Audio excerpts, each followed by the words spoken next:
Kwanza nimshukuru Mungu, leo nimepata nafasi au dhamana ya kuwa nje katika mahakama za Kenya, lakini pia niwashukuru wa Tanzania wote kwa dua na maombi, wote kwa pamoja kwa umoja wao, lakini pia niwashukuru ndugu zangu wa Kenya pia kwa maombi na dua. Nishukuru familia yangu pendwa ya Rama Msomi kupambana nami mpaka sasa niko hapa nje.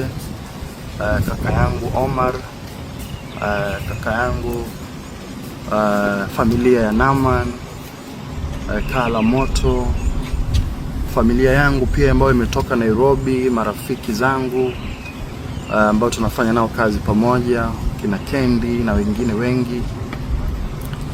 Nishukuru pia balozi yangu ya Tanzania, na kuwashukuruni sana kwa umoja na kuhakikisha jambo hili linakwenda hatua kwa hatua, japo kuwa siwezi kulizungumzia maana liko mahakama, lakini naomba wanitoe kwenye hiyo siasa ya masuala sijui ya ubakaji ya nini. Hiyo sio, wala sio ndoto yangu, wala simo humo, wala sitalizungumzia sana, lakini waliopanga wanajua wenyewe walichokipanga kwa ajili ya maslahi yao.